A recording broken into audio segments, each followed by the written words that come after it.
Œuvre de Maria Valtorta, tome 5, chapitre 316, intitulé L'adieu de Jésus à Jean d'Andorre et à Saint-Ika, le 1er novembre 1945. C'est par la même route, la seule d'ailleurs, de ce village qui ressemble à un nid d'aigle au sommet d'un pic solitaire, qu'ils repartent le lendemain, poursuivis par un temps pluvieux et froid qui gêne la marche.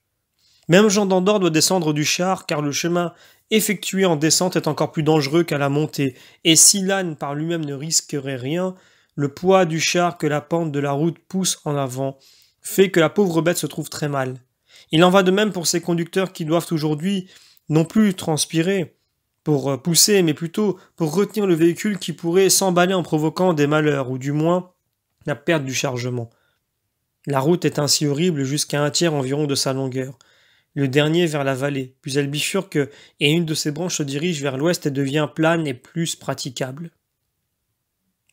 Ils s'arrêtent pour se reposer et essuyer leur transpiration, et Pierre récompense le bourricot qui halète en frémissant et qui secoue ses oreilles en s'ébrouant, certainement absorbé dans une méditation profonde sur la pénible condition des ânes et sur les caprices des hommes qui choisissent certaines routes. Du moins c'est à ces considérations que Simon-Pierre attribue l'expression pensive de la bête, pour améliorer son humeur. Il lui passe au cou un sac rempli de féveroles, et pendant que le baudet broie son repas dur avec un plaisir plein d'avidité, les hommes eux aussi mangent du pain et du fromage et boivent le lait dont ils ont rempli les cruches. Le repas est fini, mais Pierre veut abreuver son Antoine, qui, dit-il, mérite plus d'honneur que César, et avec un seau qu'il a sur le char, il va chercher de l'eau à un torrent qui coule vers la mer. Maintenant nous pouvons marcher, et nous irons même au trot, car je pense qu'au-delà de ces coteaux, il n'y a que de la plaine, mais nous ne pouvons pas trotter. Nous marcherons pourtant vite. Allons, Jean et toi, femme, montez et partons. Je monte, moi aussi, Simon, et c'est moi qui conduis. Vous tous suivez-nous, dit Jésus après que les disciples sont montés. Pourquoi, tu te sens mal? Tu es tellement pâle. Non, Simon, je veux leur parler en particulier. Et il désigne les deux disciples qui eux aussi sont devenus tout pâles, devinant que le moment de l'adieu est venu. Ah, très bien, monte donc et nous te suivrons. Jésus s'assied sur la table qui sert de banc au conducteur et dit « Viens ici à côté de moi, Jean, et toi, Saint-Ika, viens tout près. » Jean s'assied à la gauche du Seigneur et Saint-Ika à ses pieds, presque sur le bord du char, le dos tourné à la route et le visage levé vers Jésus.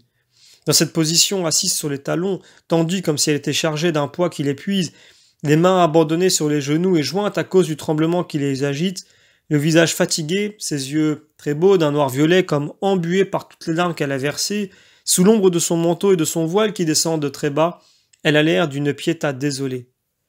Et Jean, je crois que s'il avait son gibet au bout de la route, il serait moins bouleversé. L'âne se met au pas. Il est si obéissant et avisé qu'il n'oblige pas Jésus à une stricte surveillance. Jésus en profite pour lâcher les rênes, prendre la main de Jean d'Andorre et poser l'autre sur la tête de Saint-Ika. Les enfants, je vous remercie de tout le bonheur que vous m'avez donné. Cette année a été pour moi parsemée de fleurs de joie parce que j'ai pu cueillir vos âmes et les garder en ma présence pour me cacher les laideurs du monde, pour parfumer l'air corrompu par le péché du monde, pour verser en moi la douceur, pour me confirmer dans l'espoir que ma mission n'est pas inutile.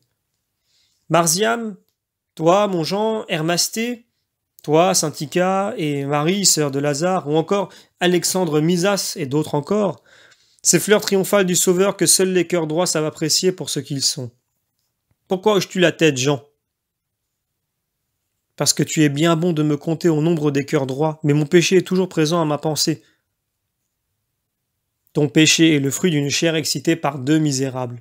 La rectitude de ton cœur fait le fond de ton moi honnête, qui désire des choses honnêtes.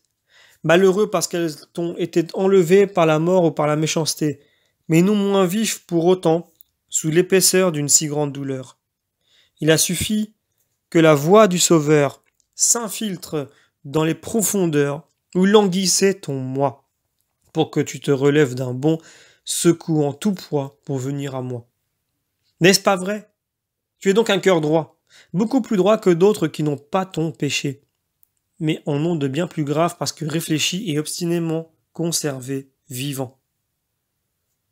Vous, les fleurs de mon triomphe de sauveur, soyez donc bénis. Dans ce monde fermé et hostile qui abreuve le sauveur d'amertume et de dégoût, vous avez représenté l'amour. Merci. Dans les heures les plus pénibles que j'ai connues cette année, je vous ai gardé présent à l'esprit pour y trouver consolation et soutien. Dans celles encore plus pénibles que je traverserai, je vous garderai encore plus présent à l'esprit jusqu'à la mort et vous serez avec moi pour l'éternité. Je vous le promets. Je vous confie mes intérêts les plus chers, c'est-à-dire la préparation de mon église en Asie mineure, là où je ne puis aller moi-même parce que c'est ici, en Palestine, que se trouve le terrain de ma mission et parce que la mentalité rétrograde des grands d'Israël emploierait tous les moyens pour me nuire si j'allais ailleurs. C'est ainsi que j'agirais si j'avais d'autres gens et d'autres syndicats pour d'autres pays. De cette façon, mes apôtres trouveraient le terrain labouré pour y répandre la semence à l'heure qui viendra. Soyez doux et patients, et en même temps forts, pour pénétrer et supporter. Vous trouverez des esprits obtus et railleurs. Ne vous en désolez pas. Pensez ceci. Nous mangeons le même pain et buvons à la même coupe que notre Jésus. Vous n'êtes pas plus grand que votre maître et vous ne pouvez prétendre connaître un meilleur sort. Voici le meilleur sort. Partagez ce qu'a le maître. Je ne vous donne qu'un ordre, celui de ne pas vous avilir, de ne pas vouloir vous donner une réponse à cet éloignement qui n'est pas un exil, ainsi que Jean veut le penser, mais une approche du seuil de la patrie avant tous les autres, comme des serviteurs mieux formés que nul autre. Le ciel s'est abaissé sur vous comme un voile maternel, et le roi des cieux vous accueille déjà sur son sein. Il vous protège de ses ailes de lumière et d'amour, tels les premiers-nés de la nichée, sans bornes des serviteurs de Dieu, du Verbe de Dieu qui, au nom du Père et de l'Éternel Esprit, vous bénit pour cette heure et pour toujours.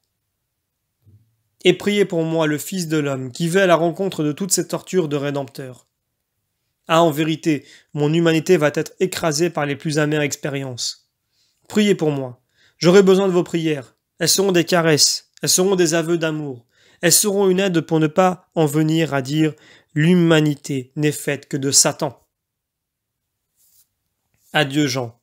Donnons-nous le baiser d'adieu. Ne pleure pas ainsi. Je t'aurais regardé au prix de vouloir m'arracher de lambeaux de chair si je n'avais pas vu tout le bien que produira de cette séparation pour toi comme pour moi. Un bien éternel. Adieu, Saint-Tica. Oui, baise aussi mes mains, mais pense que si la différence de sexe m'interdit de t'embrasser comme une sœur, je donne à ton âme un baiser fraternel. Et attendez-moi spirituellement, je viendrai. Vous me trouverez auprès de vos fatigues et de vos âmes. Oui, car si l'amour pour l'homme a enfermé ma nature divine dans une chair mortelle, il n'a cependant pas pu imposer des limites à la liberté. Et je suis libre d'aller comme Dieu auprès de ceux qui méritent d'avoir Dieu avec eux. Adieu mes enfants, le Seigneur est avec vous. Jésus s'arrache à l'étreinte convulsive de Jean d'Andorre qui se serre à ses épaules, de Saint-Tica qui s'est agrippé à ses genoux, et il saute vivement du char. Il fait un signe d'adieu à ses apôtres et s'éloigne en courant par le chemin déjà parcouru, rapide comme un cerf que l'on poursuit. L'âne s'est arrêté en sentant tomber tout à fait les rênes qui étaient avant sur les genoux de Jésus. Et les 8 apôtres s'arrêtent, stupéfaits, regardant le maître s'éloigner toujours plus.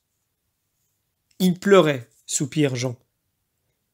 Et il était pâle comme un mort, murmure Jacques, fils d'Alphée.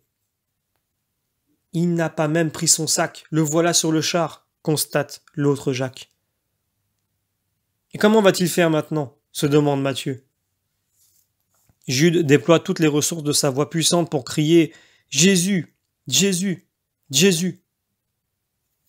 L'écho des collines répond au loin « Jésus, Jésus, Jésus !» Mais un détour du chemin engloutit le maître dans la verdure de ses arbres, sans même qu'il se retourne pour regarder qui l'appelle. Il est parti. Il ne nous reste qu'à partir, nous aussi, dit Pierre d'un air désolé en montant sur le char et en prenant les rênes pour faire avancer la bourrique. Et le char s'éloigne en grinçant, au rythme bruyant des sabots ferrés et au son des pleurs désespérés des 2 disciples qui, abandonnés au fond du char, gémissent. Nous ne le verrons plus. Plus jamais. Plus jamais. Fin du chapitre.